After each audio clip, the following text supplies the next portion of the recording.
En el momento en que se termina una lectura, piensen que... buenas tardes. Piensen que la lectura de Benedetti, quieran o no, la que terminamos, fue un proceso de varios meses en el que la estuve pensando y digo, bueno, vamos a empezar con esta. Vamos a empezar con esta. Era la lectura para empezar. Si Benedetti estaba en la génesis de este taller, bienvenido.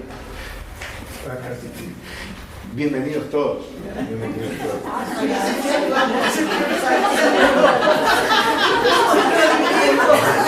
No pego una, ¿eh? No pego una.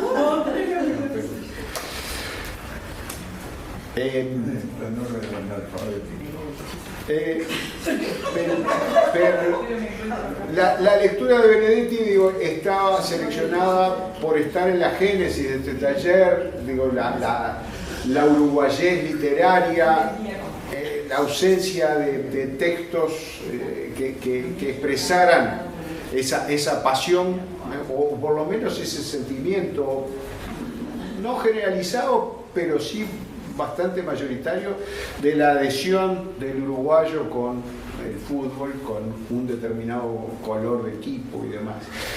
Y bueno, y apareció esa lectura de Benedetti. Y después, bueno, como cuando se termina un libro, es como un vacío que uno tiene, ¿no? Es decir, sí, es cierto. Es verdad.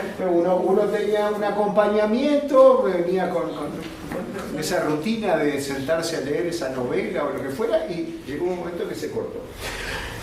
Tengan en cuenta que sí, que de un cuento de 4 carillas, más una adenda que le pusimos de otro cuento, más todas las búsquedas que hicimos yendo a otros textos de Benedetti y otros textos de la época, esas 4 carillitas nos llevaron 4 sesiones, ¿no? Es decir, mérito de ustedes que lo hicieron durar al caramelo, mérito de ustedes que lo hicieron durar al caramelo, bueno, y había que elegir otra lectura.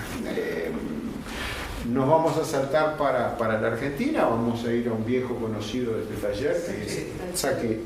Bien, Saccheri o Saccheri, de acuerdo a como lo quieran pronunciar. Es un viejo conocido, este año el taller tiene la adenda de esa... Pero no nos molesta. A usted no la molesta, a mí me molesta enormemente. A mí me molesta enormemente, pero no.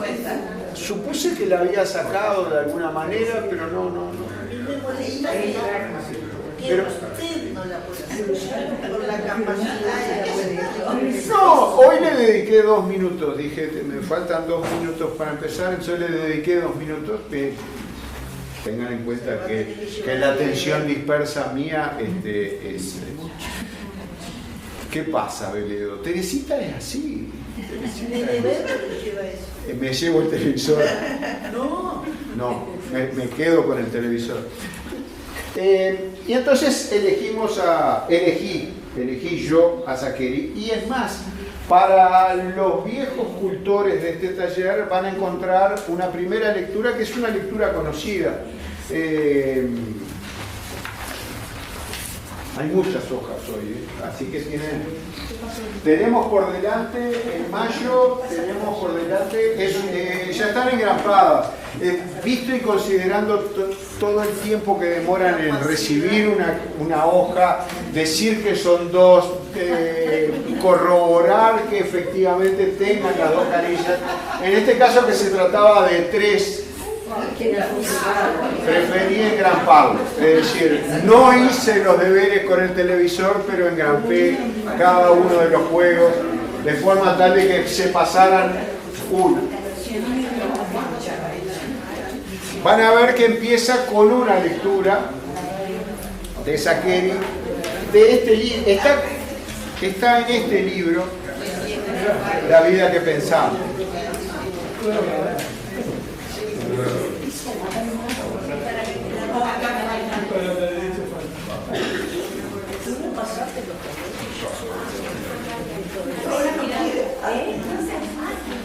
Vamos a aprovechar que están distraídos y vamos a mostrar otra imagen, que es una imagen fundacional también de este taller.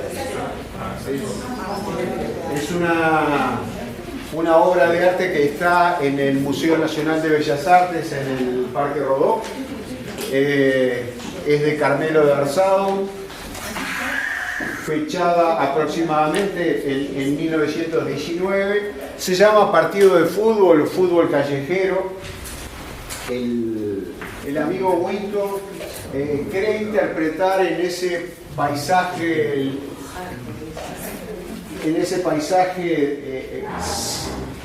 urbano o casi urbano, cree identificar una bajada de la calle Ceibal, José Pedro Varela, al arroyo Ceibal en Salto, ¿es? Al Uruguay, ¿no? Perfecto, en la bajada él cree identificar eso. Carmelo de Arzado era nacido en Mataojo, en Salto, y el color es muy salteño, por otra parte. La curadora del museo va a expresar que esto es una imagen típicamente montevideana, suburbana montevideana de principios del siglo. Van a ver que hay junto con los gurises jugando al fútbol, hay ovejas, hay ropa tendida sobre los alambres, hay un campo, hay un río.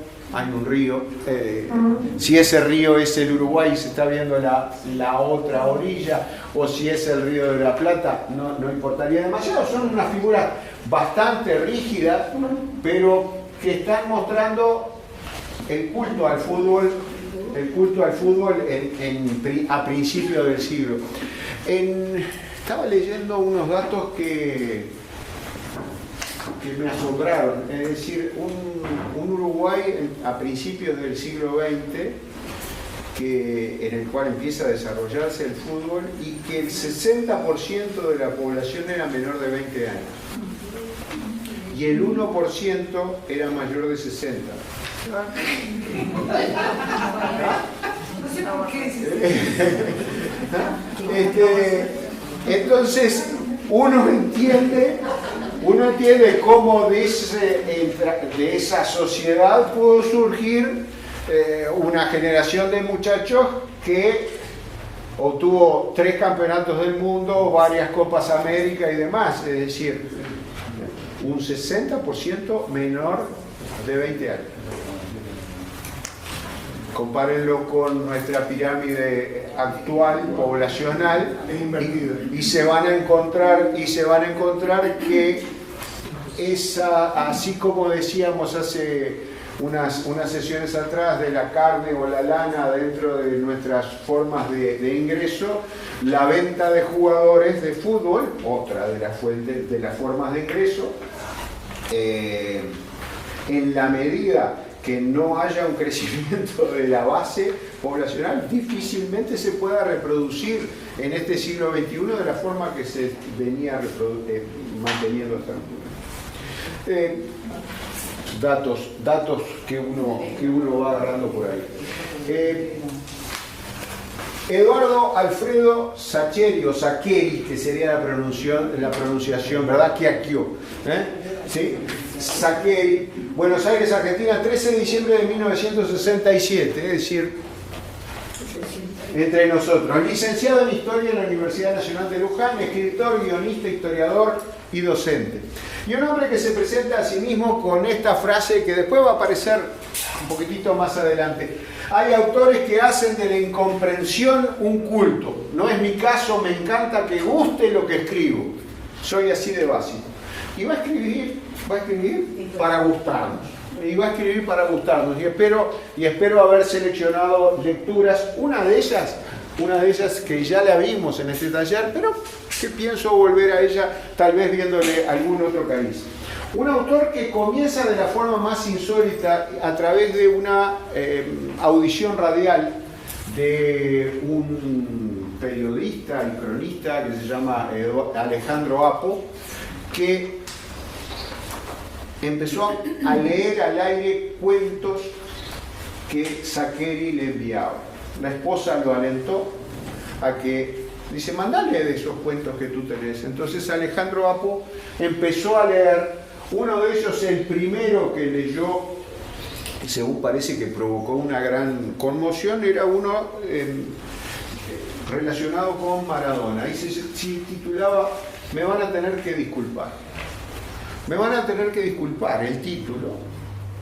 Y luego un largo razonamiento en forma de carta dirigida al lector, en el que decía, bueno, me va a tener que disculpar, es decir, yo no lo puedo criticar. No puedo criticar a Maradona con lo que hizo con su vida, con las cosas que dice, con las cosas que hace. No lo puedo criticar. ¿Por qué? Porque Fontana Rosa también lo va a decir. Dice, no sé lo que Maradona hizo con su vida. Me importa lo que hizo con mi vida. ¿Ah? Es decir, bueno, una generación de argentinos que estaba orgullosa del fútbol que desplegaba a ese muchacho en las canchas de fútbol. Entonces, Saquerí va a tomar difusión a través de Alejandro Apo y sus crónicas, con esa crónica de me van a tener que disculpar. Yo no lo puedo criticar a ese hombre. No lo puedo criticar por esto, porque nos devolvió la confianza, porque nos devolvió la alegría, porque en un momento en que se enfrenta con los ingleses, cuando estaba pendiente de solución todo aquello que había vivido la Argentina en el 82, y bueno, en el 86, 4 años después, Argentina le gana en una cancha de fútbol, y ustedes dirán, ¿qué importancia tiene el fútbol frente a la tragedia? Bueno, las percepciones individuales y colectivas muchas veces no andan por los caminos racionales, ¿no? Y creo que hasta bien hace que eso sea así, porque si no, no habría catarsis, no habría posibilidad de liberación de determinadas cosas, sino nada más que a través de la razón. Bueno, Alejandro Apo le da publicidad a esos cuentos y después este hombre empieza a publicar. El fútbol contó un cuento y acá está, me van a tener que disculpar Eduardo Saquerí, no sé si se llega a ver, pero lo van a encontrar en YouTube, cuentos de fútbol Alejandro Apo, es decir, está narrado este cuento por... Sí, diga de León. Una pregunta te quería hacer. ¿Pregunta? No, era el comentarista que estaba con Víctor Hugo. Con Víctor Hugo Morales. Por eso tenía tanta trascendencia. Exacto. Por eso es una pegada impresionante. Entonces, este hombre le escribe, le manda los cuentos. ¿Recibió el cuento allá? Sí, se lo pedimos porque acaso pudo... Sobraron, hicieron un stock hicieron un stock para el mercado negro. Hay un mercado regulado y hay otro que... fantástico. Después me dicen cuánto se cotizan. Luego empieza a publicar, Esperándolo a Tito, que es uno de los primeros libros que escribe. Esperándolo a Tito, que es una historia... Son historias breves, sencillas, entrañables. Esperándolo a Tito son un grupo de amigos del barrio que tienen un desafío. Un desafío que todos los años juegan contra otro barrio. Es decir, y eso... los futboleros lo hemos vivido. ¿Y quién es Tito? Y Tito es uno de estos que integran la playa de jugadores profesionales que emigraron. Entonces, hace años que no le ganan al rival. Entonces, toda la crónica es el comienzo, la espera tensa antes del partido, el comienzo del partido, y todos están esperando que Tito venga, que Tito es el Forlán, el Cavani, el Suárez. No, me falta el de Real Madrid, Valverde. El Valverde. Entonces, imagínense un grupo de muchachos que están esperando que venga Valverde. Cuando llega Valverde, hace la diferencia. Imagínense, ¿no? Entonces, bueno, eso es un cuento, Esperándolo a Tito. Y así se llama el cuento, Los dueños del mundo. Lo raro empezó después. Nos puede caer la ficha en cualquier momento de hacerlo. Lo raro empezó después, también es un desafío. Un desafío el único baldío transformado en cancha que había en varias manzanas a la redonda. ¿Y el horario para jugar en el verano cuál es? Y bueno, después de las 4 o las 5 de la tarde, cuando empieza a bajar el sol. Pero si te lo agarran los matones, los grandotes, ya no jugás más. Entonces se plantea uno de los chiquitos, se le ocurre plantearle un desafío. Ya arreglé todo, es el jueves que viene tenemos un partido y el que gane se queda con la cancha en ese horario. Y si perdemos no podemos ni aparecer. Y juegan el partido, y lógicamente todas las circunstancias que se dan para que unos chiquitos... El fútbol sigue siendo bastante democrático. Es decir, si ustedes van a jugar al básquetbol entre unos ciudadanos de 2 metros y otros de 1,50 m, el resultado, salvo ínfimas probabilidades, van a ser que van a ganar los ciudadanos de 2 metros, ¿no? Uruguay obtuvo medallas en básquetbol, ¿sí? En Melbourne y en Helsinki, ¿sí? Hasta que cambiaron las reglas. Los uruguayos logramos que cambien las reglas. Es decir, ¿qué era lo que hacía que Uruguay pudiera llegar a estar en un medallero olímpico? Que la posesión de la pelota no tuviera límite de tiempo. Entonces, ahí está. Hasta 1,90 la altura. Pero la posesión del balón son determinados, y dije balón, y voy a estar dentro de un rato con ese término. La posesión, porque es una pelota de básquetbol, no es una pelota de fútbol. Entonces, si usted manejándola con la mano, ¿quién me la va a sacar? Y si logro tener una relativa ventaja, bueno, y así, si ustedes miran los tanteadores con los que Uruguay va a obtener... Sí, diga.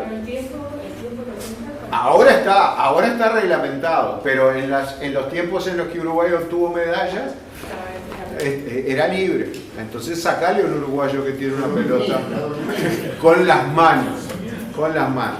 Tendría que pedirlo por triplicado el permiso y traer el sello, la firma y... Hay otro puesto.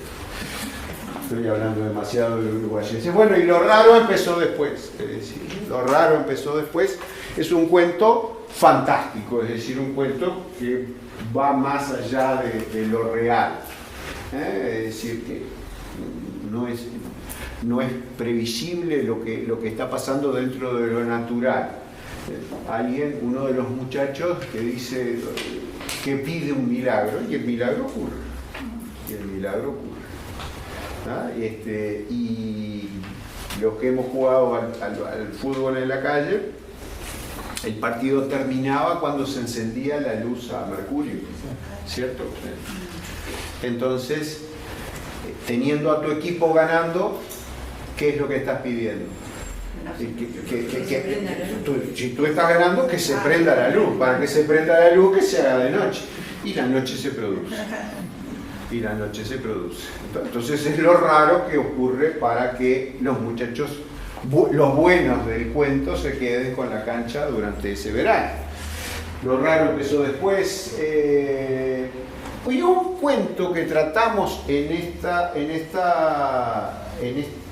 este grupo, en este taller, que es el golpe de la hormiga. El golpe de la hormiga, que tenía una clave encerrada que era imposible de desentrañar si no tenían los códigos para poderlo abrir. El golpe de la hormiga era un grupo que entraba a un supermercado de noche y hacía un pozo para robar tierra del piso. Entonces, usted lo lee el cuento, y me pasó en el taller, me pasó con parientes. Digo, ¿qué leíste el cuento? Sí, no lo entendí. Y terminaba el cuento que las cámaras de seguridad veían pasar a unos tipos con la camiseta de San Lorenzo. no lo entendí. Robaban tierra del piso.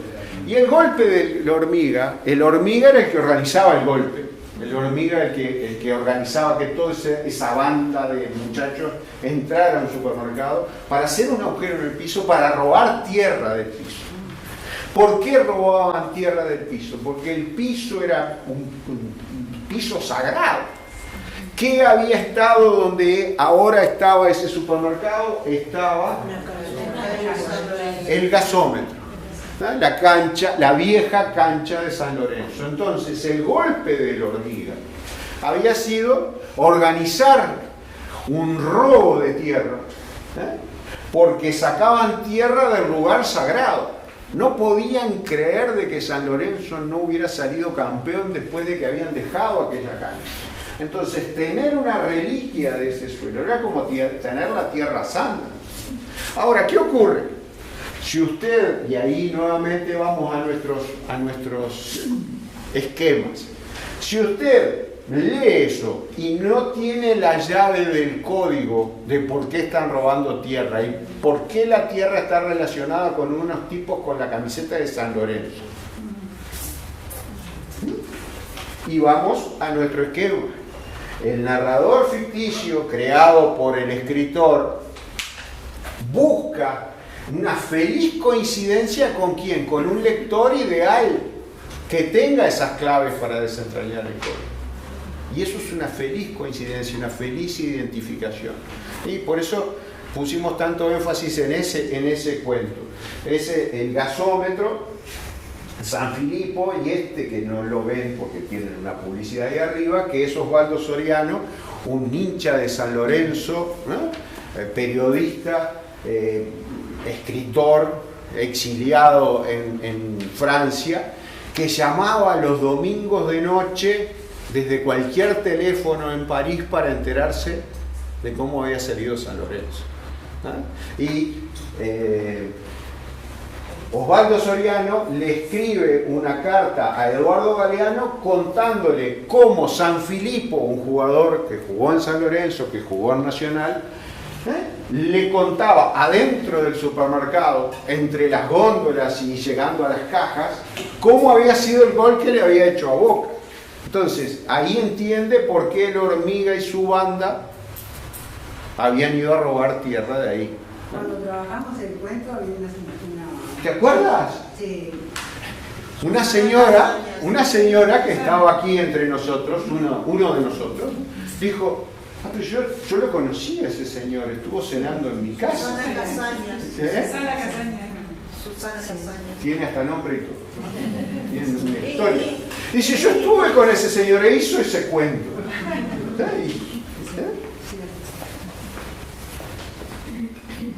Hay gente que verdaderamente viene y participa, ¿vieron? Y que se acuerda. Un viejo que se pone de pie, el fútbol de la mano, ser feliz era esto, distintos títulos, las llaves del reino. De las llaves del reino sacamos un cuento que se llamó Pintura en aerosol. Mete gol, Nosotros dos en la tormenta, Arauz y la verdad, pero fíjense la cantidad de títulos, ¿no? Escribe también sobre historia, los días de la revolución, los días de la violencia. Es un hábil chabrista muy grato de escucharlo. Te conozco, Mendizábal, Arauz y la verdad, lo mucho que te amé, el funcionamiento general del mundo. Estos son novelas. La vida que pensamos, que es del cual vamos a leer estos dos cuentos. La vida que pensamos, que incluso la tapa, porque está muy bien logrado hasta desde el punto de vista editorial, la taza de café deja la marca en la mesa, y la marca no es el redondel característico del café, ¿cierto? Esa marca que nos queda en todos los muebles, y que uno tiene que decir, bueno, confieso que he vivido, por lo menos esas marcas dicen que yo pasé por acá. Bueno, algunas películas también tienen. Películas, ya vamos a llegar. Miren, ¿quién pidió películas?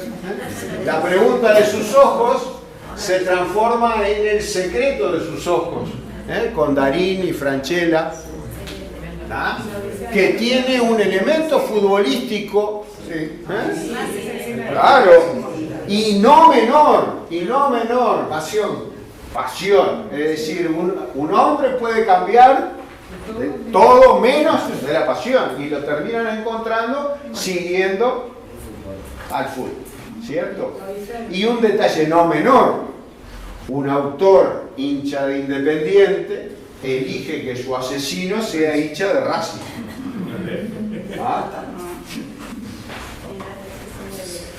Una manera elegante de llamarlo así. Lo hicieron los Giles también, ¿no? Sí, también. Yo la vi hace poco. El secreto de sus papeles en el viento, también película, y La noche de la usina, que se transforma en La odisea de los Giles para la película. Trata una época. Es que en muchos aspectos, cuando uno lo está leyendo a Saccheri, dice, caramba, ya está pensando en el guión cinematográfico, desgraciado. Es decir, ya estás pensando en la película, y por suerte lo está haciendo así. Es decir, y es un excelente comunicador, autor de frases fantásticas, ¿no? Es decir, esta que ya la hemos analizado, el pero es la palabra más puta que existe. Entonces, eso lo dice en El secreto de sus ojos, ¿no? Dice, te quiero, pero. Podría ser, pero. No es grave, pero. ¿Se da cuenta? Una palabra de mierda que sirve para dinamitar lo que era o lo que podría haber sido, pero no es. Te quiero, pero. Entonces, cuando te dijeron te quiero, vos te subís arriba de la nube, pero. Voló todo. Momento para caer. Ahí está, caete. Te quiero, pero papá no me deja. Te quiero, pero hay otro. Pero lo nuestro es imposible. Te quiero, pero lo nuestro es imposible. Pero el pero, no importa donde ustedes lo pongan, dinamita, y lo dice fantástico, Saccheri, dice, dinamita lo que podía ser, pero no va a ser. Es decir, no.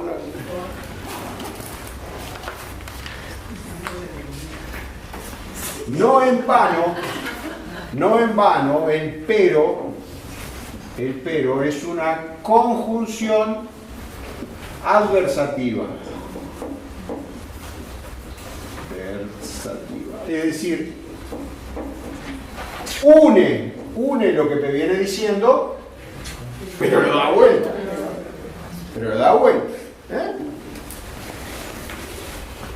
No es grave. El mecánico, mire, eso no es grave, pero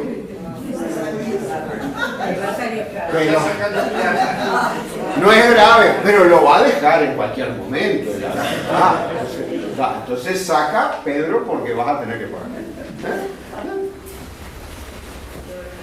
Autor de frases geniales, ¿no? Es decir, bueno, lo mucho que te amé. Son raros los hombres.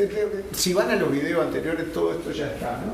Recién hice una pasada por el patio llevando café y estaban todos callados mirándose los pies. Papá, Ernesto, mi marido, Manuel, Pedro y sus primos. 8 hombres en completa inacción y absoluto silencio. Creo que si les hubiese preguntado, ¿en qué están pensando?, los 8 me habrían contestado, en nada, y habrían sido sinceros. Dicen ustedes, ¿pero qué es un pensamiento original? No, esto lo hemos escuchado hasta por un cura mediático, ¿no? Es decir, el hombre puede estar en nada, ¿sí? En nada. Sin embargo, lo expresa de una manera sencilla, clara, que nos deja bien, ¿no? Supongo que cuando no se pueden decir las cosas, las miradas se llenan de palabras. Fantástico. Es decir, está escribiendo de fútbol, está escribiendo de la vida y sus misterios, está escribiendo de lo que quiere. vi miradas que se llenan de palabras. Fantástico.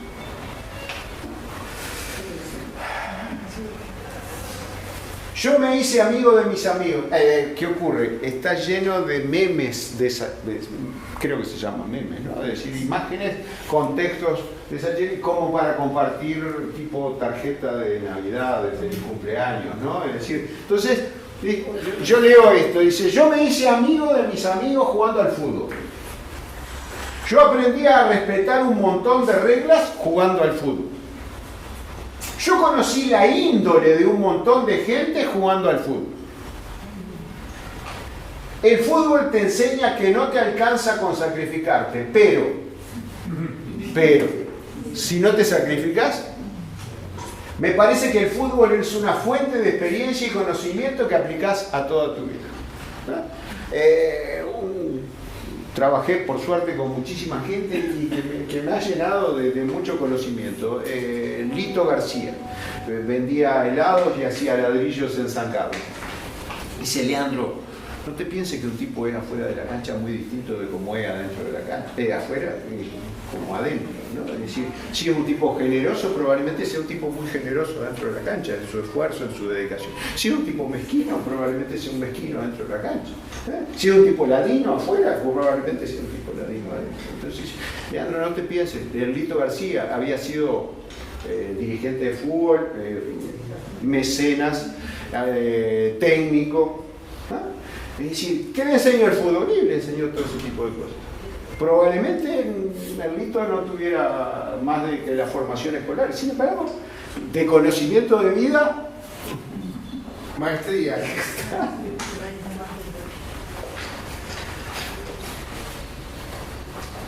La culpa todo el tiempo, pero quería detenerme en esta y vamos a ampliarla más allá de que Independiente nunca me cayó demasiado bien, pero más allá de que esto le falten tildes, dice, creo que mi vida, esto es Saccheri en una entrevista, ¿no? Creo que mi vida sería más fácil si no me importase tanto Independiente. Lástima que dejaría de ser mi vida. Claro, es decir, ¿cuánto tiempo gastamos con Peñarol? ¿Cuánto tiempo gastamos con Nacional? ¿Cuánto tiempo gastamos con la selección uruguaya? ¿Cuántas calenturas? ¿Cuánto? Fantástico. Qué distinto que es. Sí. No sería yo. Si no hubiera sido diferente. Es un argumento que yo tengo para convencer a mi esposa de que me acepte como soy. Eso se aprende. Eso se aprende. Entonces, vamos a la lectura de este libro. Dice, quiero dedicar este libro al Club Atlético Independiente por el amor que siento por esta camiseta y porque ese amor me lo regaló mi papá. Muchos de los cuentos van a ser de un papá con un hijo, y que el hijo se está durmiendo porque ya no puede esperar la finalización del partido y dice, no te preocupes, yo mañana te cuento. Entonces, al otro día te le cuente. Y bueno, probablemente ese sea el padre, o una creación o una idealización del padre. Pero volvamos a uno de nuestros leitmotiv. La identidad es una construcción que se relata, es decir, cómo se construyó la identidad de Saccheri a través del relato, a través del relato de padre, a través del relato radial, a través del relato.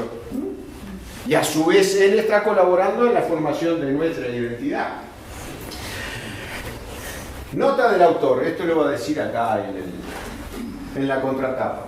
En mi primer libro de cuentos, Esperándolo a Tito, me permití estar en desacuerdo con las personas que sostienen que el fútbol no tiene nada que ver con las cosas esenciales de la vida. Y no por afán de discutir con quienes piensan así. Es posible que esas personas sepan mucho sobre la vida, pero creo que no saben nada de fútbol. Muchas veces me han preguntado por qué escribo cuentos de fútbol. Se trata de una pregunta incómoda, no porque sea inadecuada esa curiosidad, sino porque no estoy del todo seguro de tener una respuesta. A veces siento que no tengo ninguna, otras que tengo varias. ¿Por qué escribo el cuento de fútbol? No sé. Me gusta contar historias de personas comunes y corrientes, personas como yo mismo, personas como las que han poblado siempre mi vida. Ni siquiera sé por qué son esas las historias que me nacen contar. Tal vez porque me seduce y me emociona lo que hay de excepcional y de sublime en nuestras existencias ordinarias y anónimas. Es decir, ¿de qué nos está avisando? Nos está avisando que nos va a contar de fútbol, de estas cosas. En esas vidas habita con frecuencia el fútbol, porque lo jugamos desde chicos, porque amamos a un club y a su camiseta. Atención, es un fenómeno editorial, es un autor que vende muchos libros, que guiona películas, y entonces me está diciendo, bueno, yo empecé así, escribiendo cuentos de fútbol. ¿Por qué? Porque en esas vidas habita con frecuencia el fútbol, porque lo jugamos desde chicos, porque amamos a un club y a su camiseta, porque es una de esas experiencias básicas en la que se funda nuestra niñez y por lo tanto lo que somos y seremos. Creo que todas las historias que contamos buscan acceder de un modo u otro a los grandes temas que gobiernan nuestras vidas como seres humanos. Ahí se despega del fútbol. Dice, no, lo hemos dicho también en el taller en repetidas veces.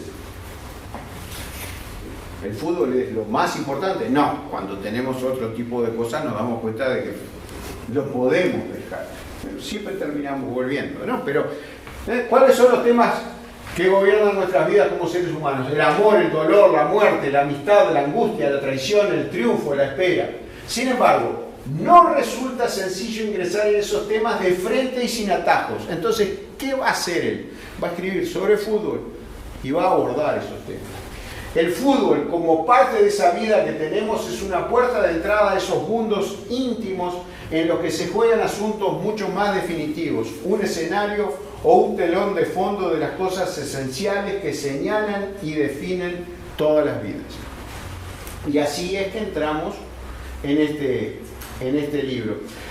Si se acuerdan, vimos este cuento, los precursores, los que sobrevivieron a talleres anteriores. Vimos este cuento de un profesor que ve pintar un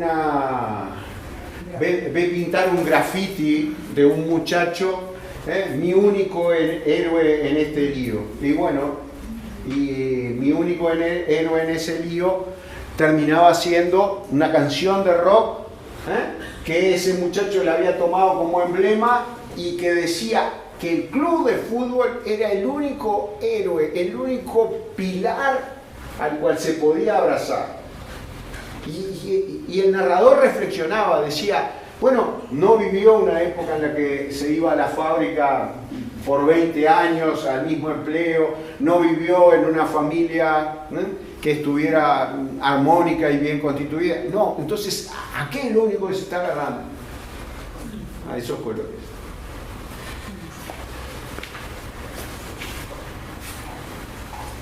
Un grafiti de Maradona.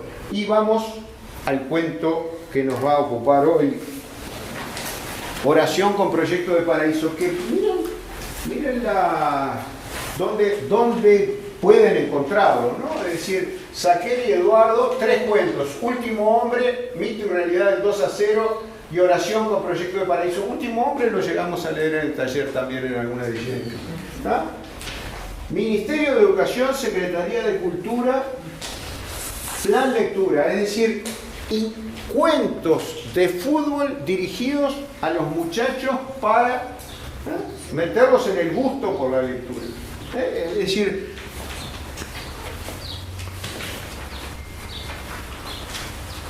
este es el cuento y el cierre.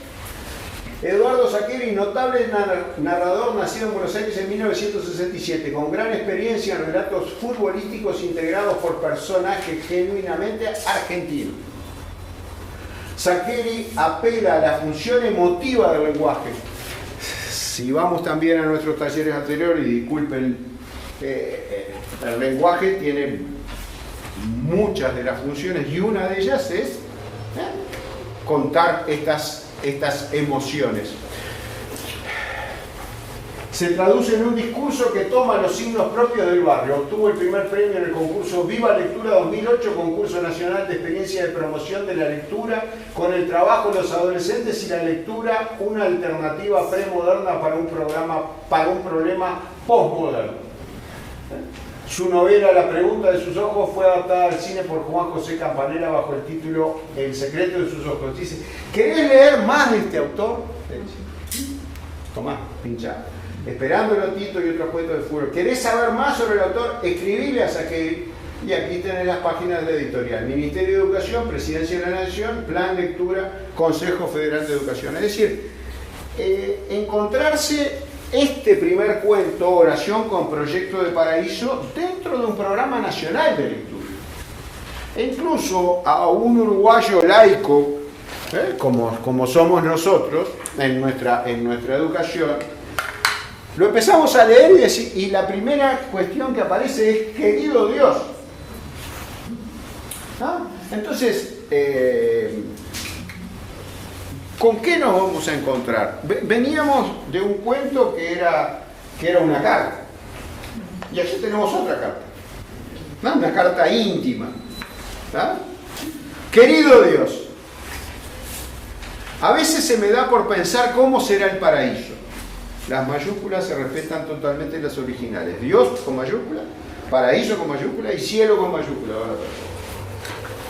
Ya sé, Dios. Ya sé que no va cualquiera. Ya lo sé. Más que una carta, es un diálogo. Es un diálogo íntimo. Es un diálogo íntimo. Vamos de nuevo. Querido Dios. Dos puntos.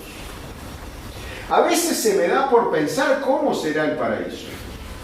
Ya sé, Dios, ya sé que no va cualquiera, ya lo sé. Pero pongamos que uno se ha portado más bien que mal y que finalmente la cosa tiene premio. Atención, es un creyente que está hablando con Dios y dice, bueno, ponele, dijeron los muchachos, ¿no? Es decir, ponele, me porté más bien que mal y ponele que la cosa tiene premio. Es decir, ¿cómo? Toda la religión no me promete que si me porto bien, voy. Paraíso, voy. ponemos 10 minutos. Sí. Sin aduar. Sin aduar. ¿Qué pusiste vos del otro lado? Una pregunta, es decir, ¿qué pusiste vos del otro lado? ¿Cómo será el asunto? ¿Será un único cielo para todos? ¿Andaremos todos juntos encontrándonos y despidiéndonos después? ¿O será más bien algo hecho como a medida, una especie de cielo personal para que uno vaya y le ponga lo que más le gusta? Como cuando uno es chico y tu vieja te pregunta de qué querés la torta de cumpleaños. Yo quiero que, a ver, más allá de que uno disfrute leyéndolo por la facilidad, por la comicidad que hay en esto. Es una intención manifiesta, porque nos lo dijo el autor en una entrevista, ¿no? Es decir, tenemos la oportunidad de convivir con él y ver videos en YouTube, y dice, yo quiero que me entiendan, yo quiero que me entiendan. No hizo una cuestión rebuscada para ver ese dilema metafísico de cómo va a ser el más allá. No, es decir, tiene a un ser que está ahí preguntándole a una entidad superior o preguntándose y diciendo, bueno, lo dejo en tus manos. Es decir, ¿cómo es este asunto? ¿Cómo es este asunto?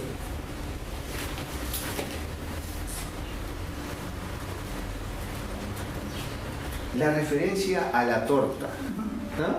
A la torta de cumpleaños. ¿Cómo querés la torta de cumpleaños? La mamá que le pregunta al nene.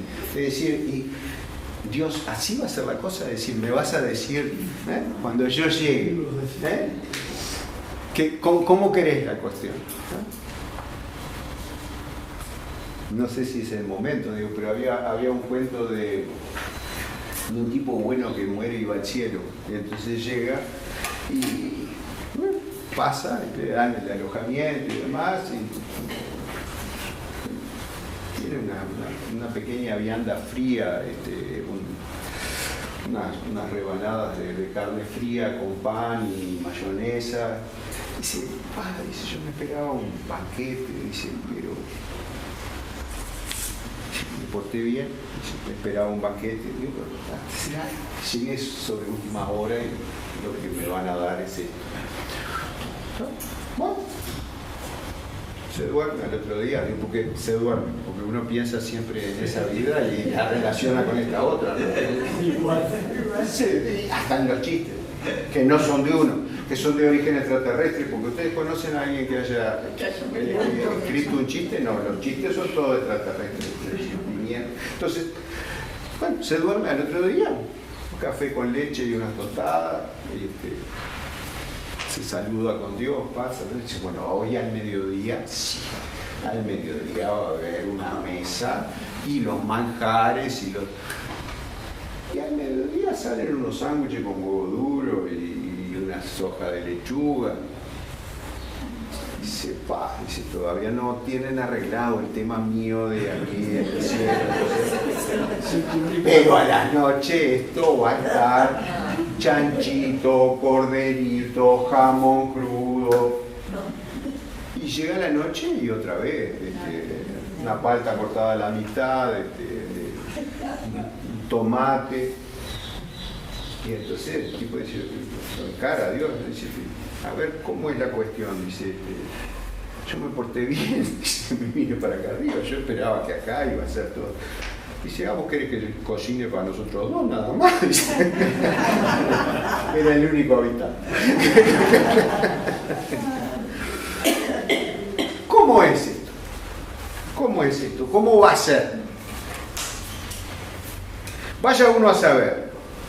Pero por si acaso, y supongamos que uno pueda hacer peticiones, yo ya tengo dos preparadas.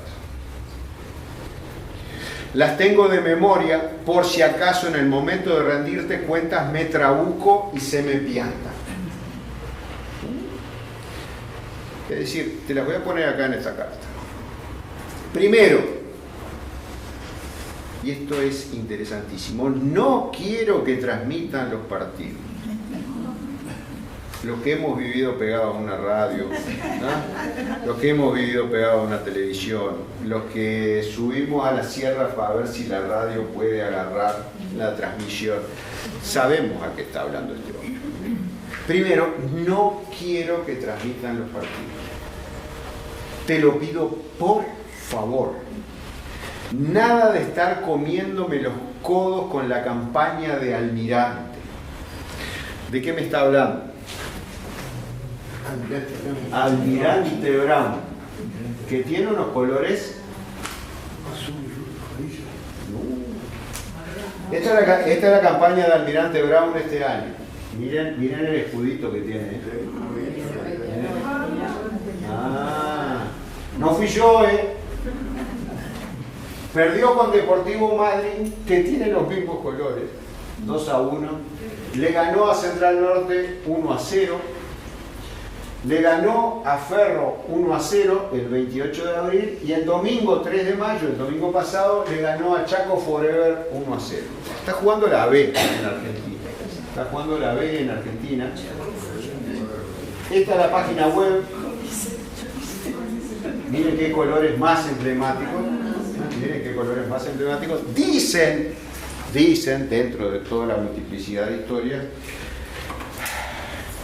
que en determinado momento cuando se arma el cuadro, cualquier similitud con Deportivo es pura coincidencia, van a comprar camisetas y se encuentran que el CURC, en ese entonces el Club Atlético Peñarol, había pedido camisetas que venían de Inglaterra, llegaban a Buenos Aires y venían luego para Montevideo. Entonces ven las camisetas del CURC, amarillas y negras, inspiradas en la locomotora, y se compran esas y de ahí quedaron supuestamente los colores. y si los ven los colores a lo largo del tiempo, la variación de las camisetas son rayas más anchas, rayas más finas, lo que fuera. Pero lo cierto es que este tipo que está escribiendo, el narrador que se inventa Saccheri, es un hincha de Almirante Brown. Entonces, ¿qué le dice a Dios? Que no transmita en los partidos, que ya se comió muchas campañas de este cuadro, con esos colores, y que no transmitan los partidos. Te lo pido por favor, nada de estar comiéndome los codos con la campaña de Almirante. Es decir, ¿qué es lo que me está diciendo eso de comerse los codos? Es decir,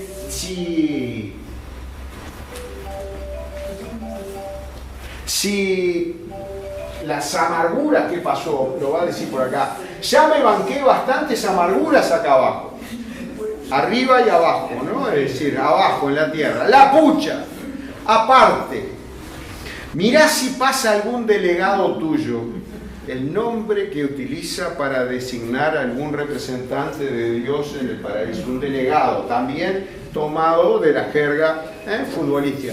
Un delegado tuyo y me manchan puteando al Lehmann, es decir, puteando a uno de los jueces, o al perro ese que acaba de errar un gol hecho.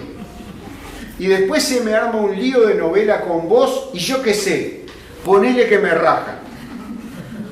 Le está diciendo que no transmitan los partidos porque tiene miedo que lo corran. En una clara referencia, por lo menos, al ángel caído. ¿Quién es el ángel caído? El ángel caído es Lucifer, que era el ángel más querido, el más cercano a Dios, que en determinado momento es expulsado del paraíso. Este texto es el canto 1 del Paraíso Perdido de Milton, de John Milton. Por su orgullo cae arrojado desde el cielo con toda su hueste de ángeles rebeldes para no volver a él jamás. Agita en derredor sus miradas y blasfemo la fija en el empíreo, la fija en el cielo, ¿no? en el punto más alto de las divinidades, reflejándose en ella el dolor más hondo, la consternación más grande, la soberbia más funesta y el odio más obstinado. Esto es un grabado de Doré, el francés de fines del siglo XIX, representando ese ángel caído del cielo. Doña Olga, cuando a alguno de sus niños le decía, ¿es un ángel? Sí, es un ángel. Corrido del cielo, escobazo. Corrido del cielo, escobazo. Es decir, porque hay que definir todo el contexto.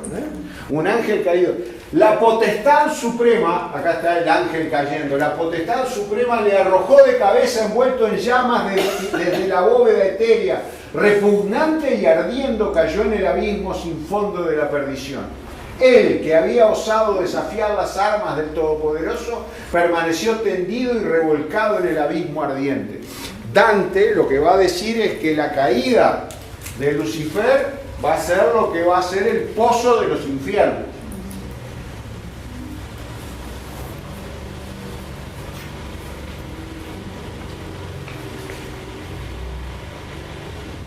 En Madrid, los madrileños se jactan de tener la única representación de Lucifer en la tierra.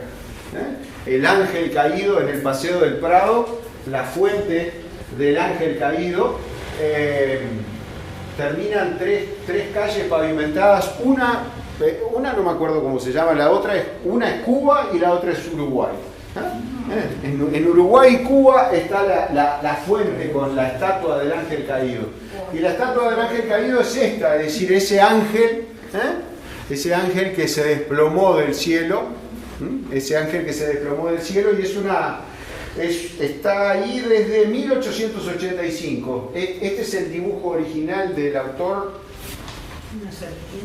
Es una serpiente, se le está enroscando en la pantorrilla. La serpiente se le está enroscando en la pantorrilla y el ángel caído con sus alas grita el horror de haber sido expulsado del paraíso. Este es el boceto original de Belver se llamaba el que lo construye, que termina yendo a la Exposición Universal de París de 1874. Después va al museo y el director del museo dice, en vez de tenerlo acá, dice, habría que tener un lugar en el que se pudiera ver, y termina en el Paseo del Prado. Las gárgolas de la fuente tirando agua tienen estas representaciones fantásticas que tienen mucho de después los seres que vimos en los dibujos animados, ¿no? Sin embargo, según las búsquedas en internet, no son las únicas representaciones que hay del ángel caído o del demonio en la tierra. Esta es en Ecuador, en Pichincha está esculpida en la roca. Esta es en Turín, que yo no le veo demasiado de diablo, ¿no? Es decir, más bien es un angelote, lo que pasa que tiene una estrella en la frente. Después de la construcción, si miran está en Turín, si miran la disposición encima de unas piedras, después de que se terminó de construir un túnel, que es el túnel de trasforo del Frejus. Trasforo del Frejus. Esta está en Turín. Cuando se terminó de construir, en esa estatua se honró, bueno, ese triunfo de la tecnología sobre la naturaleza, y dicen, porque también están todos los relatos locales, ¿no? Es decir, que los picapedreros y mineros que murieron en la construcción son los que aparecen representados, que también son los ángeles que cayeron junto con Lucifer, si acompañan todo el relato. Y esta que está en Cuba, en el Museo del Capitolio, que es un ángel que sí está gritando su indignación, su furia, y está alzando un puño hacia el cielo, y bueno, identifican de que es ese ángel caído. Lo cierto es que los madrileños les van a decir que es la única representación del demonio que hay en la tierra en forma de escultura. Después, demonios, cada uno de nosotros que cargue con el propio. Pero lo cierto es que este fervoroso adherente a la causa futbolística dice que no transmitan los partidos. Te lo pido, por favor. ¿Ah? Y pone dos argumentos para que no transmitan. Uno, que ya se comió bastantes amarguras y decepciones con Almirante Brown. ¿Ah? Cualquiera de nosotros podemos decir lo mismo, ¿tá? Cualquiera. Y seguimos aumentando esta semana, vamos a seguir aumentando. Ese era un argumento. Y el segundo, que si tenés una reacción natural de algo que haces naturalmente mirando un partido de fútbol, rezongar por el juez que te cobró algo, o por el burro que lleva la camiseta con el color de tus amores que acaba de errar un gol hecho, que te echaran de ahí del paraíso, Entonces, no me transmiten los partidos de fútbol. Y quiero que vean hasta qué punto la gente se adueña de los cuentos, se adueña de los relatos. Si buscan en internet este mismo cuento que están leyendo ustedes, se van a encontrar con mucha gente en las redes sociales que van a poner este mismo relato, querido Dios, pero van a poner, quiero que transmitas a Boca. Quiero que transmitas a Boca. Es decir, se van a apropiar de esto, pero van a decir, no, van a interpretar las escrituras, ¿no? Van a decir, no, lo que quiso decir fue otra cosa. O yo quiero poner esto, pero se apropian, lo cual yo creo que es verdaderamente lógico. El cuento, después de que salió del autor, ya es de quién lo lee, de quien lo lee. Y el que lo lee lo va a modificar, y yo creo que lo hace hasta inconscientemente. Es decir, porque aquel apasionado que sigue las transmisiones de Peñarol, de Nacional, de Boca, de River, de Independiente, cuando lee ese no quiero que transmitan los partidos, inconscientemente está diciendo no, que me pasen el partido, que me pasen el partido, que me pasen el partido. Y después lee la segunda oración y dice, es cierto. Lo que pasa es que este tipo era hincha del Almirante Brown. Entonces jugaba en la B, nunca salió. Pero cuando lo van a encontrar en las redes sociales muchas veces diciendo que transmitan los partidos. Pero no es lo que este está pidiendo en su proyecto de paraíso, porque la oración se llama, el rezo es oración con proyecto de paraíso. ¿Qué es lo que le está diciendo? No me transmitan los partidos. Punto uno. Y segundo, ahora lo va a decir. Y lo otro es que haya una cancha. Es decir, este no quiere ver, este quiere jugar. Este quiere jugar. Una cancha posta, ¿sabes? Con el pastito bien verde y parejito. Capaz que ahí nadie juega. Capaz que andan todos en otra, cantando, tocando el arpa. Vos debés saber.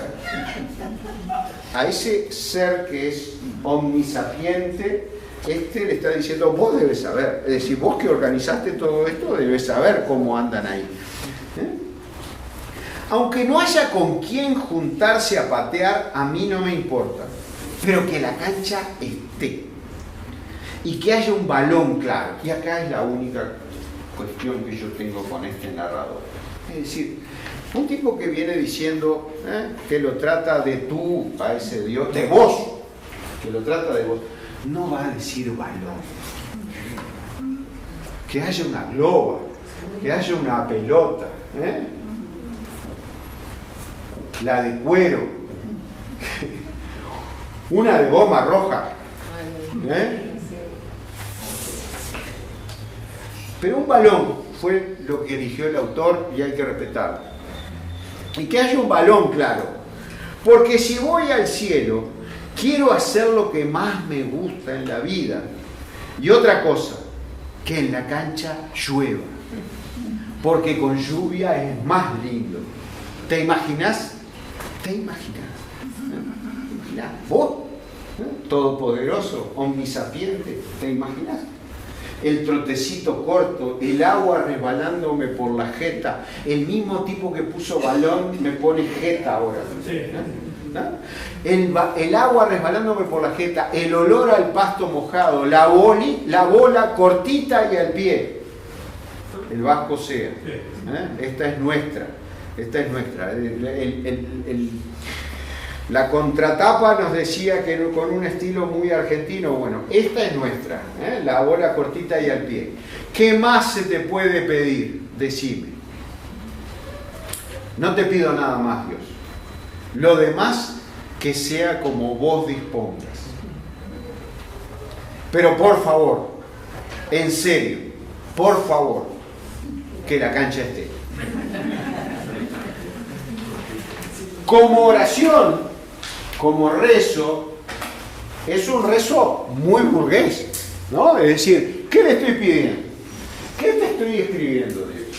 Es decir, ¿cómo va a ser el más allá? Nos vamos a encontrar judíos y palestinos, nos vamos a encontrar los trotskistas con... No, quiero que haya una cancha de fútbol. No importa si hay alguien que más juegue. Quiero yo, para mí. Yo para mí disfrute. Y que no se pasen los partidos de fútbol. Cuanto más veterano me estoy poniendo, yo creo que coincido. Los partidos de fútbol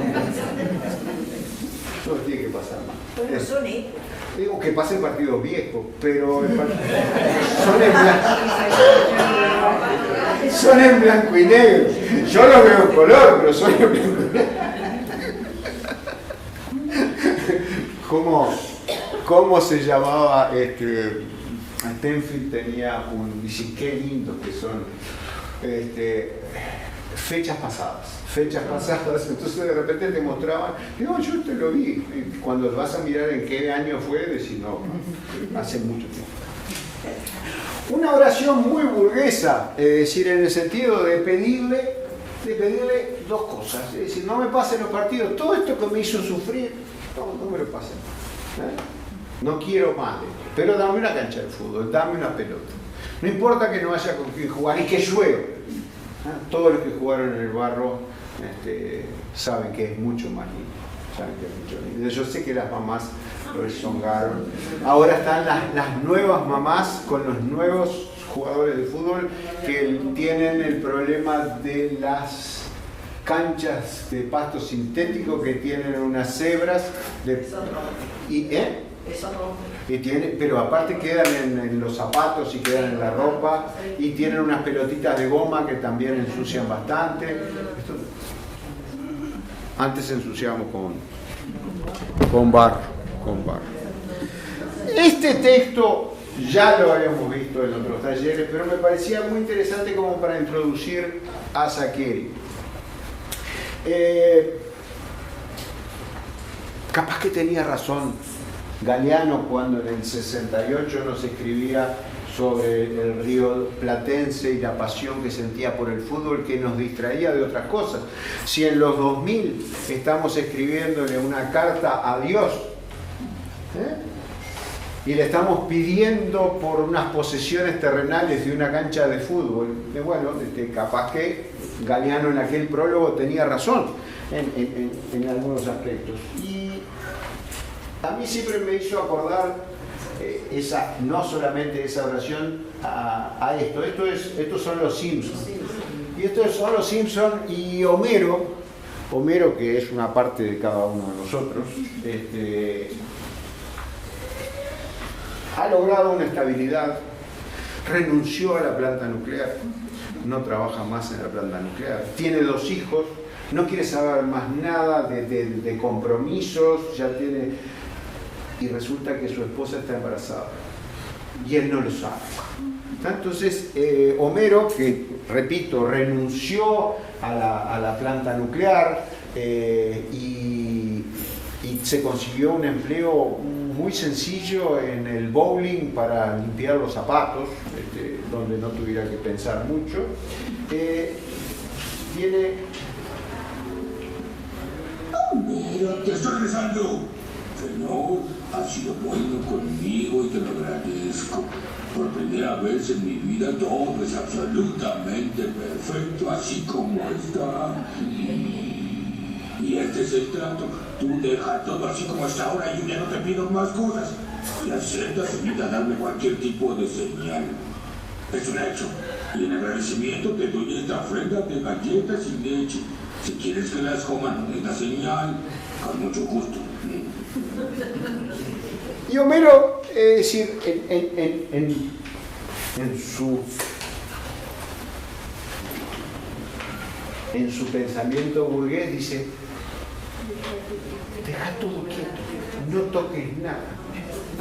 Marge, ¿vieron cómo rezongó? Marge sabe que está embarazada y el otro está rezando, tú deja todo como está y yo te seguiré adorando. Ese es el trato.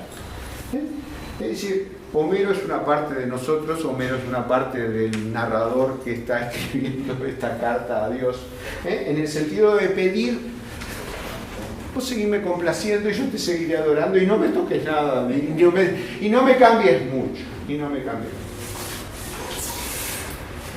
El siguiente cuento es un cuento más largo.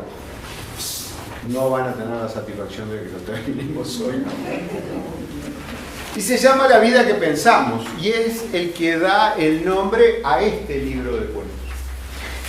Y lejos de lo que podíamos suponer de un Saccheri que se mantenga en... ¿Dónde estoy? Acá.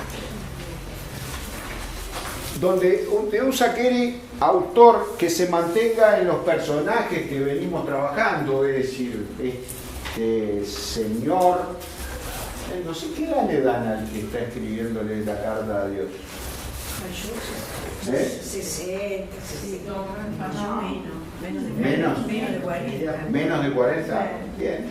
Escribe como un niño, pero es un niño que todos llevamos adentro, ¿no? Escribe como un niño.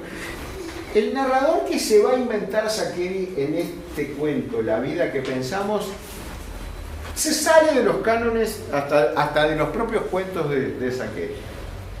Y noten cómo arranca el cuento, es decir, con un narrador protagonista, personaje protagonista, que arranca diciendo, atendí yo y era el abuelo. Es decir, esa es la frase con la que arranca el cuento. No hay una situación inicial en la... No, es decir, yo creo que es una de las claves en ese comienzo abrupto, así, atendí yo y era el abuelo. Al principio apenas conseguía escucharlo, porque a mis espaldas seguía la letanía de reclamos recíprocos entre mis hermanos y mamá. Ah, bien, estamos en una casa. Estamos en una casa, hay dos hermanos y una mamá, y se están reclamando. Y atendí yo, este yo que me está contando. Que en esta casa nadie atiende el teléfono, que me tengo que ocupar de todo sola, que le tocaba atender a Lautaro, que Mariano estaba sin hacer nada, que mejor que atendió a Agustina, que jamás en la vida levanta la mesa, que ustedes tres me van a volver loca. Indistintamente sonaron voces que el narrador las metió en una oración y dijo, que en esta casa nadie atiende el teléfono, que me tengo que ocupar de todo sola. Ese sola es una clave. No es la que está atendiendo el teléfono, así que es la mamá. Y es una frase bien de mamá, bien de mamá, bien el día de la madre, bien de mamá, tengo que hacer todo yo sola, bien. Que le tocaba atender a Lautaro. Eso es uno de los hermanos, así que ya tenemos la clave de que uno de los hermanos se llama Lautaro. Que Mariano estaba sin hacer nada, el otro se llama Mariano, es decir, Mariano dijo que le tocaba atender a Lautaro y Lautaro dijo que Mariano estaba sin hacer nada. Cosa que los hombres, como nos dijo Saccheri, podemos estar por tiempo indefinido sin hacer nada, salvo que algo externo nos interrumpa. Bien, como una llamada telefónica. Que mejor que atendió a Agustina, que jamás en la vida levanta la mesa. Perfecto, así que sabemos que la que está atendiendo el teléfono se llama Agustina. Que ustedes tres me van a volver loca. Mamá. Tanto era lo que gritaban que tapé el tubo y les grité yo que se callaran, que era el abuelo y que no escuchaba a nadie. Algo de caso hicieron. De todas maneras no me resultaba fácil escuchar lo que me decía, porque el abuelo me hablaba en voz baja, tanto que un par de veces le tuve que pedir que me repitiera. Mi abuelo siempre habla bajito. No es de esos viejos que gritan de puros sordos. No. Desde chiquita me acuerdo eso del abuelo. Siempre te habla como si vos y él fueran los únicos en la tierra, ajeno a todo lo demás. Pero esta vez su voz era un murmullo, tanto que por fin entendí que me estaba hablando en secreto. Así que es una conversación entre el abuelo y la nieta. Imaginé que la abuela andaba cerca y que quería mantener nuestra conversación en el mayor de los sigilos. Y yo, como una tonta, empecé a murmurar también, en ese reflejo automático que tenemos. Si alguien nos grita porque no nos escucha, gritamos. Y si alguien bisbisea, bisbiseamos. Busquen bisbisear en el diccionario, pero lo que está diciendo es bis, bis. ¡Qué tarada que soy!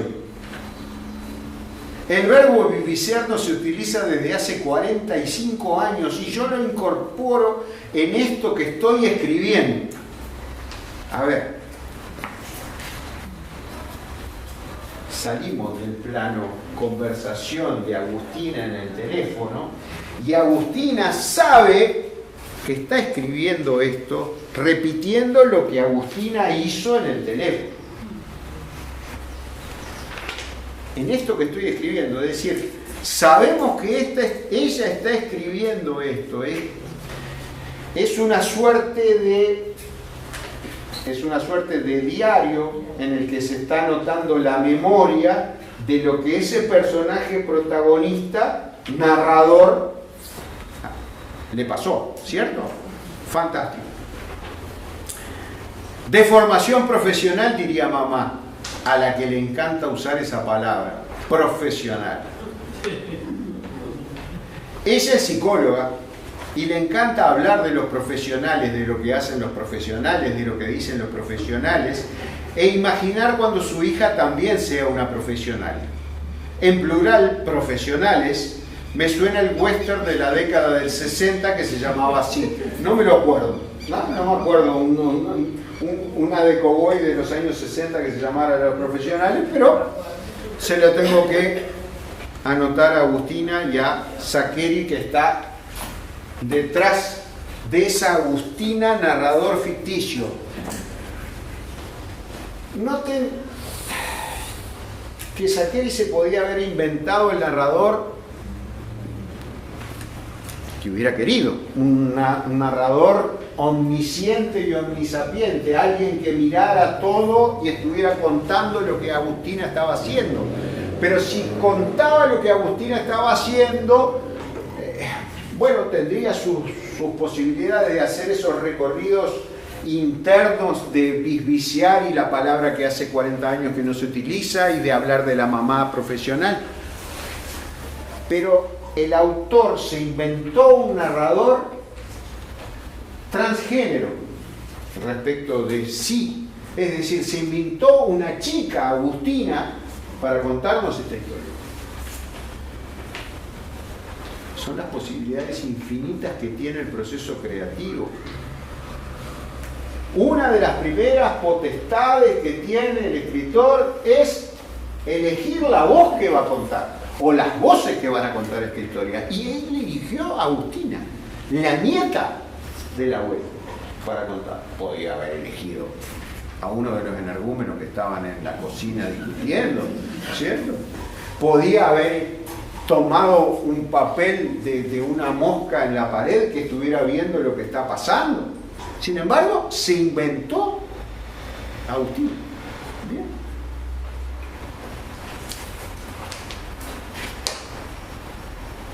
Estoy tratando de ser poco intrusivo. Soy explicativo y descriptivo. Siempre odioso, ¿no? Pero no importa. El western de los años 60 no lo conocí, lo podemos buscar.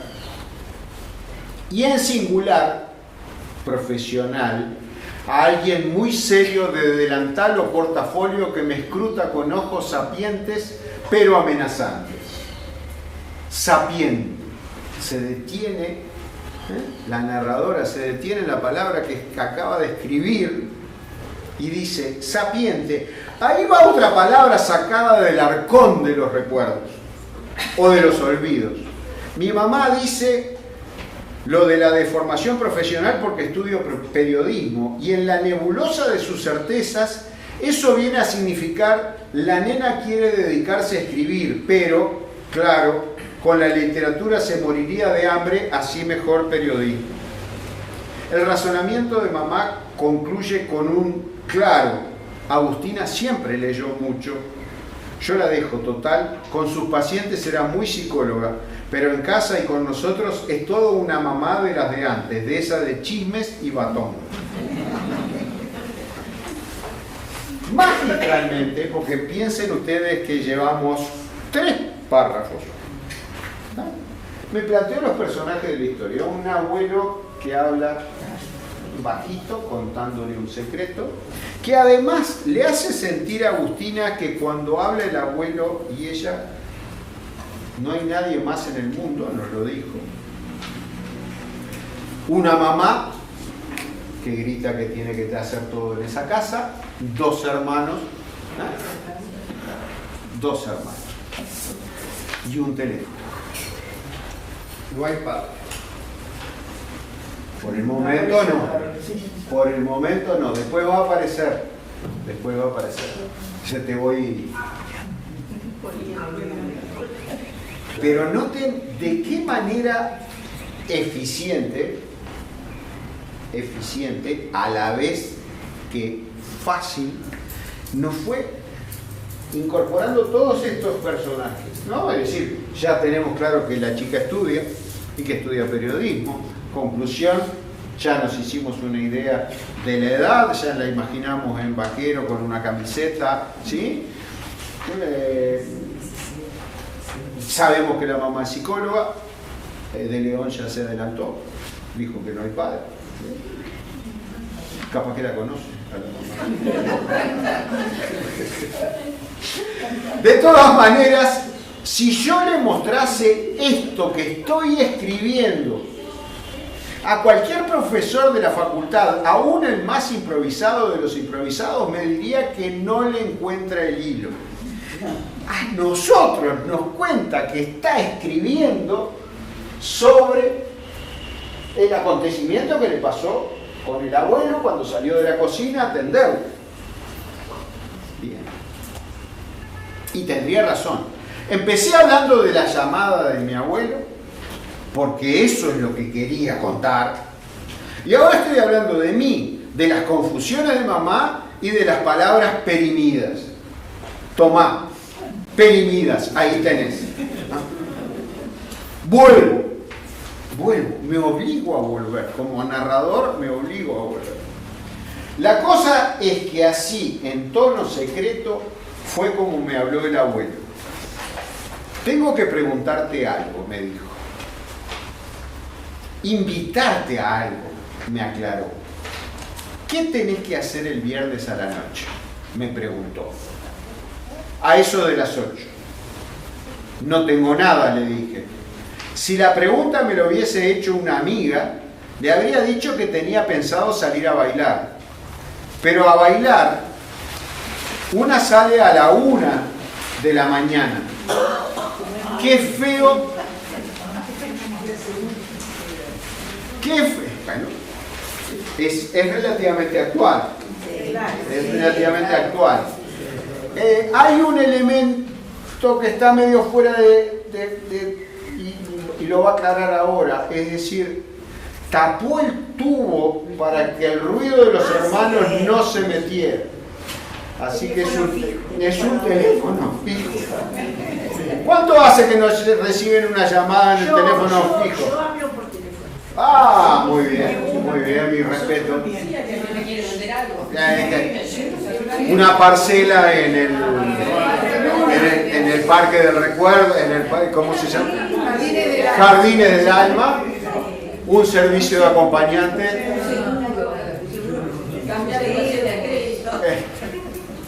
Yo lo uso para encontrar el celular.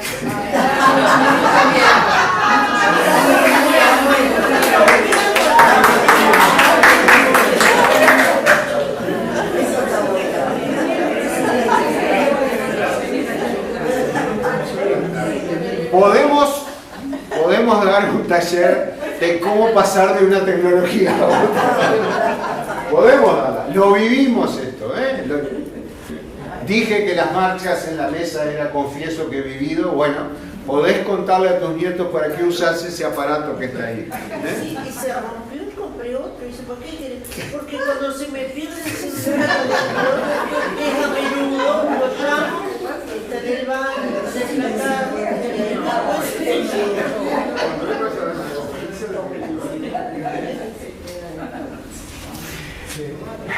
En 100 años de soledad hay una enfermedad que ataca al pueblo de Macondo, donde la gente pierde la memoria de para qué servían las cosas. Entonces, en el libro se pegaba una etiqueta que decía: este libro es para leer, hay que abrirlo. En el teléfono podrías poner una etiqueta: este aparato se usa para... que después cuando se curan de la enfermedad del sueño. No me acuerdo Pero cómo se esto llama. no se cura. Yo confieso que hago lo mismo que ella. Sí, yo también. Yo también. A veces tomé un té Y va cayendo. con el celular y después no lo encuentro dentro de la casa en ningún lado y no me acuerdo que tomé el tecito en el patio.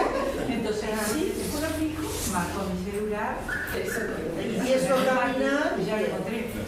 O lo dejé en el living, no sé. O sea que estoy del lado de ella. Ve que eran varias, solo yo me confundí.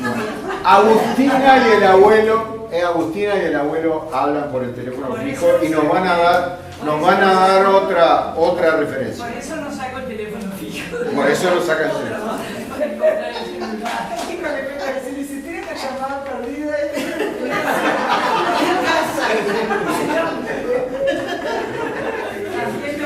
Y después miran el celular y dicen, ¿y quién me llamó? Esto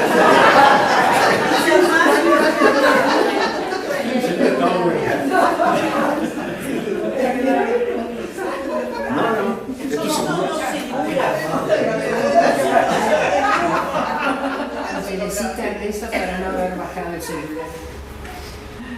Síntoma. cuando lo pierde. Claro. Que reza para no haberlo bajado. Para no bajarle el volumen. Y eso de enfermedad no se cura. A esa edad no. No, cada vez va haciendo picos más fuertes. Para no pierda el pico. Vamos a leer esta oración de vuelta. Pero a bailar una sale a la 1 de la mañana. Paréntesis. Qué feo queda ese una repetido como pronombre y como adjetivo numeral. Soy un asco. Es decir, ella se está refiriendo a sí misma como una. La gente grande como el abuelo no concibe siquiera que una chica puede iniciar una salida a la madrugada. Decirle, me ocupo recién a medianoche, recuerden que el abuelo le preguntó qué hacía el viernes a las 8, me ocupo recién a medianoche, es como decirle, hay vida en Venus.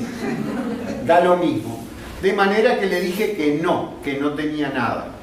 Fuera lo que fuese que el abuelo tenía para proponerme, el tiempo me daba para salir con él y volver a casa a bañarme, vestirme y arreglarme. ¿A dónde me querés invitar?, le pregunté. A la cancha, me contestó. Está elegido para este taller. Por lo tanto, ustedes sabían que en algún momento el mundo del fútbol iba a tomar contacto con Agustina, con el abuelo, con esta familia que se peleaba por no atender el teléfono. A la cancha, me contestó. Y con eso, la verdad que consiguió sorprenderme. Mi primer impulso fue preguntarle ¿por qué no les decía a los mellizos, o a alguno de los dos, que son tan futboleros como él y tan hinchas de Gimnasia como él? Detalle. Narrador ficticio, lector ideal. Cuando usted le dice en Gimnasia y Esgrima de La Plata. Gimnasia y Esgrima de La Plata. Y sus hermanos son mellizos. Y sus hermanos son mellizos. Que ya nos dijo el nombre, uno era Lautaro y el otro Mariano.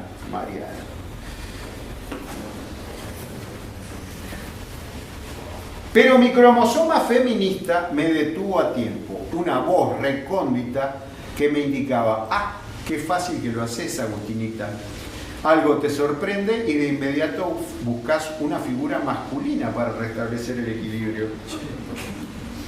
No olviden que detrás de Agustinita hay un escritor masculino, es decir, que mucho de lo que puede estar transmitiendo es nuestra visión, o su visión, si no me comprometo, masculina de la vida.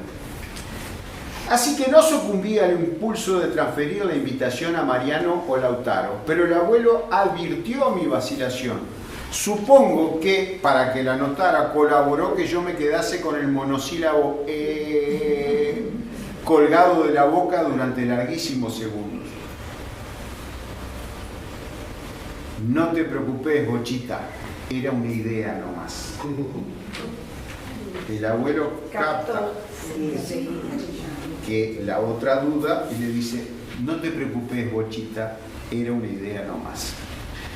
Yo no sé si algún hombre, alguna vez, conseguirá rozar las profundidades más reservadas de mi alma como hace mi abuelo cada vez que me dice Bochita.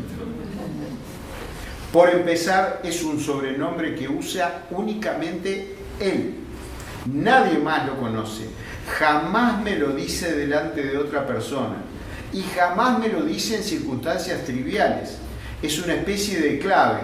Solo nosotros dos, solo en situaciones importantes, importantísimas. Bochita es un puente entre nosotros dos que nadie más conoce.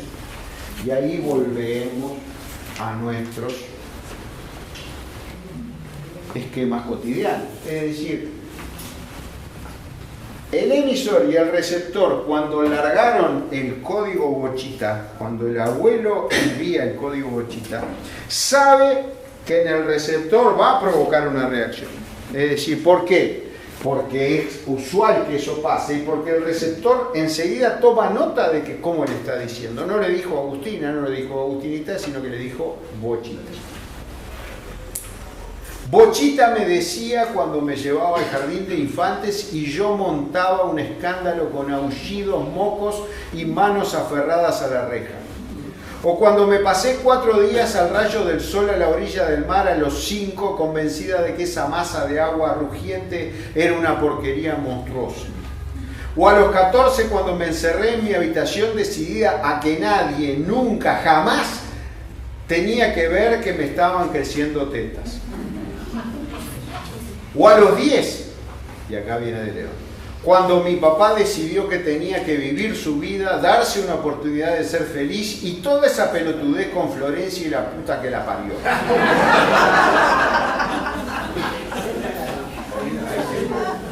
Punto para De León. Punto para De León.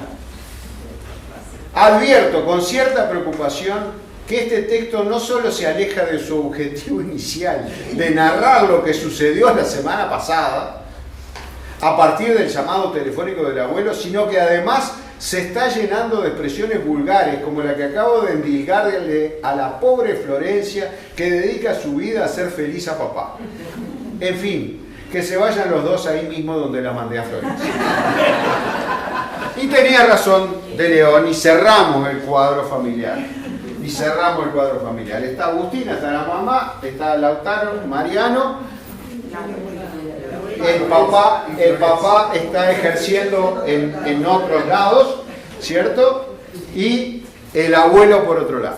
Y una abuela, porque la abuela debía andar cerca del abuelo. Del lado materno. Y ¿por qué del lado materno? Buena idea. Bien, es así. Pero ¿por qué se te ocurre? No sé, pero es así.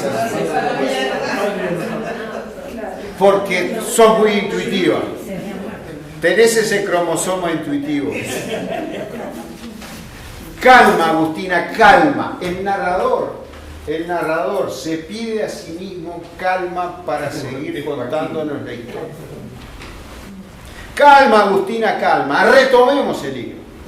Cuando el abuelo me dijo Bochita, fue como si todo lo demás desapareciera. Todo. Hasta los idiotas de mis hermanos que se peleaban a los gritos por el control remoto. Volví a chistarlos y me llevé el teléfono lo más lejos que pude. El largo del cable me dio hasta la puerta del pasillo. De manera que me refugié al otro lado. Punto y seguido. En mi casa no hay teléfono inalámbrico. En la mía tampoco. A mí se me da por los anacronismos verbales y mi madre es afecta a las reliquias tecnológicas. En fin, regresamos.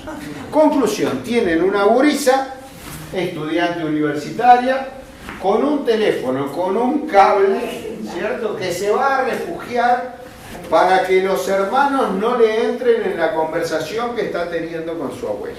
Y el abuelo la acaba de invitar el viernes a las 8 para hacer algo a la cancha. Parapetada detrás de la puerta del pasillo, pude hablar un poco más tranquila. Entonces le dije que no, que sí, que era buena idea, solo que me había sorprendido su invitación. Le dije que no, que estaba equivocado él, en que ella se había echado para atrás, que sí, que era buena idea, que me había sorprendido su invitación, porque imaginé que preferiría la compañía de los mellizos, que saben de fútbol y siguen al lobo como él. El lobo. El lobo es gimnasia. Exactamente. Nuestras claves. Julio César Trouet, un cordobés que va a afincarse a La Plata, trabaja en el Plata, en el diario El Plata, y en El Día, y en una campaña de 1962 muy buena de Gimnasia, le dibuja un lobo como caracterización. Ahí está Trouet también con el lobo. No es un lobo amenazante, es un lobo pícaro, es un lobo ágil, no es el coyote del correcamino, no es un lobo famélico. Las derivaciones han sido insospechadas, ¿no? Es decir, las derivaciones han sido insospechadas. Esta es la entrada a la cancha de los jugadores en la cancha de Gimnasia. Esa es la entrada a la cancha. Vista desde adentro del túnel es así. Con dientes, claro. Porque la visión del lobo es un lobo, el que se come Caperucita. ¿Por qué el lobo? Va a explicar el periodista. ¿Por qué el lobo? Por esto, que lo dice acá en el diario El Día. Gimnasia de alguna manera instituyó el terror en el bosque. ¿Dónde está el estadio de Gimnasia? Y el de su archirrival, Estudiantes de La Plata, están en el bosque. Están ubicados a pocos metros de distancia uno del otro, como si tuvieran la cancha de Nacional y la de Peñarol, una al lado de la otra. Imagínense el vecino. Bueno, pero el bosque es un espacio verde, y Gimnasia tenía el estadio ahí. Entonces dice, Gimnasia de alguna manera instituyó el terror en el bosque, y por eso se me ocurrió el cuco del bosque.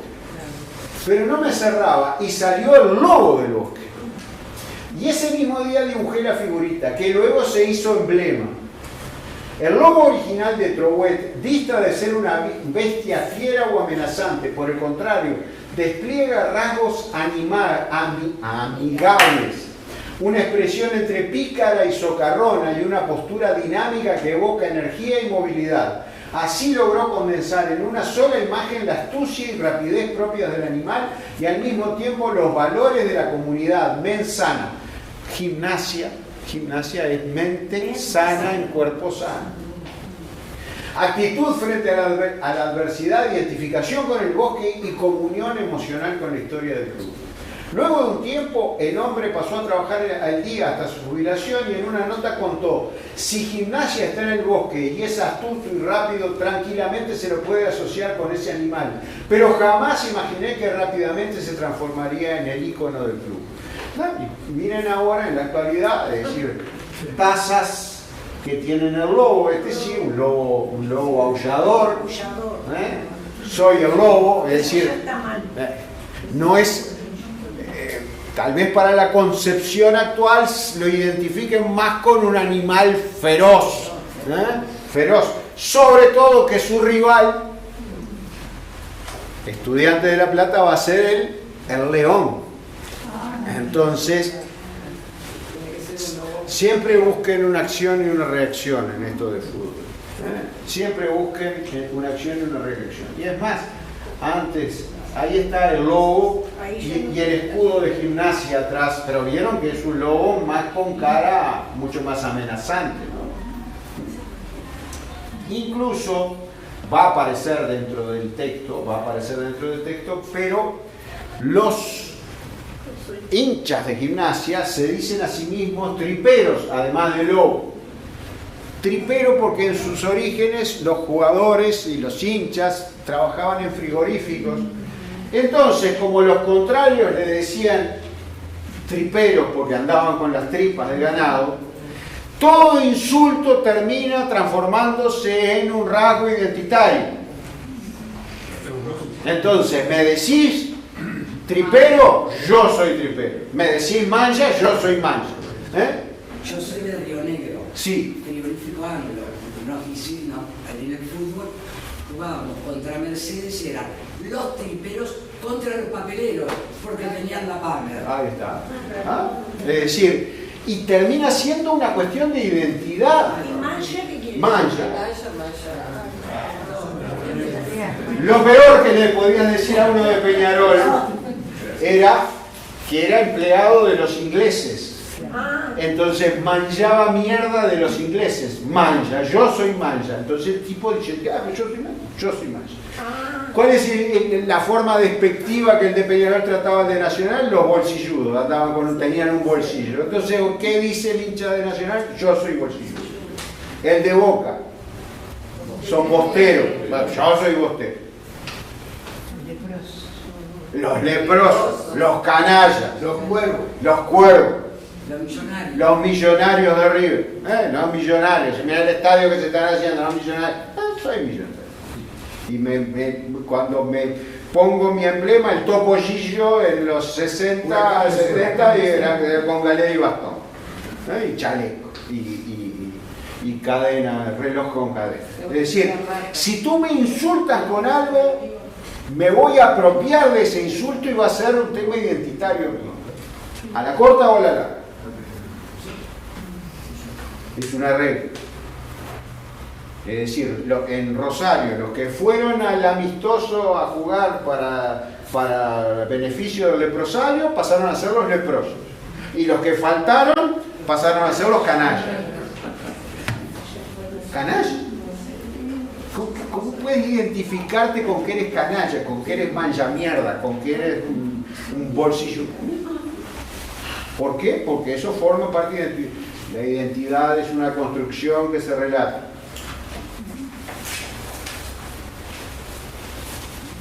Entonces, el tripero, nací en el bosque y soy tripero. Esta pintada es amenazante. Usted está en territorio tripero. Está el lobo también. Están los dos elementos. Y hay un tercero que aparece en todas las pintadas de Nacional y de Peñarol también. Las hojas de marihuana allá arriba.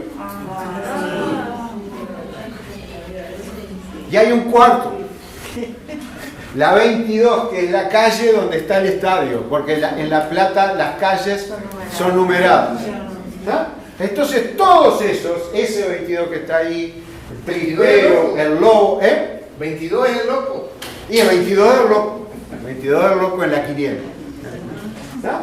Pero todos esos elementos son elementos identitarios. El que pintó el muro se siente identificado con esas cosas.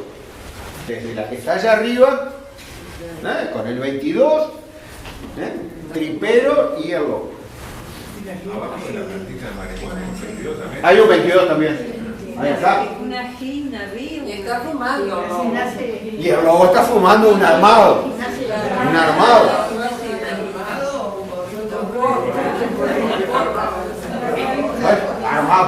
Armado al fin. Y en el humo sale el 22. Están analizando graffiti. Bueno, y estamos en territorio tripero. Tripero de Corazón, Gimnasia de Grima de la Plata.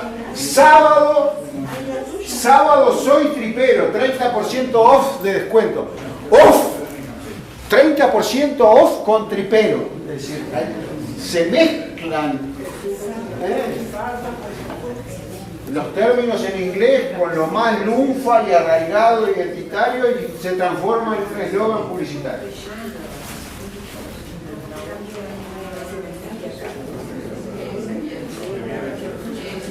Barco tripero, actualidad tripero. Esto también va a tener mucho que ver con este cuento cuando lo estén leyendo.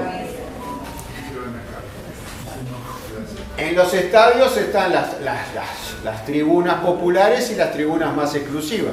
Las que están en los costados de la cancha son las más exclusivas, y las que están en las cabeceras detrás de los arcos son las populares. En Argentina hay un término, bueno, lo canta, Gardel lo canta en el Turf, le guisamos solo, gritan los nenes de la popular, ¿no? La popular. En cambio, los que están en las tribunas privilegiadas son los plateístas. Los plateístas generalmente son más tranquilos que los populares. Eran. En el Estadio Centenario los mayores líos eran en el palco. En el palco era donde se armaban los mayores líos. Bueno. Finalista. Disculpen. El Paris Saint-Germain. Sí. Paris Saint-Germain. Un aporte para la comunidad. Un aporte, es decir, la final de la Champions, muy distante de las calles de La Plata. Arsenal y París. Arsenal y París, es decir, un inglés contra un francés que van a jugar en Budapest. En Budapest. En Budapest. Muy bien, señora. Hay una cultura futbolística acá que... Salís. Vamos a Budapest. Vamos todos. Bueno, estamos llegando a la hora, no, ya nos pasamos. Están dadas las claves de esta relación. Vamos a estar en mayo con este cuento, veremos hasta dónde tira, qué nos tiene para dar. Pero cuando lo lean, piensen en ese relato de un narrador inventado por un escritor masculino que se inventa una narradora femenina, joven, universitaria, estudiante, y que tiene con ese abuelo una relación muy especial. Bueno, iremos viendo. Pero usted lo lee tan lindo que Yo estoy enamorado de mi voz. Les queríamos pedir si pueden ayudarnos a llevar la silla. Cada uno lleva una silla, llevamos por acá y la dejamos frente a la otra entrada. Nos vemos el miércoles. Gracias a todos.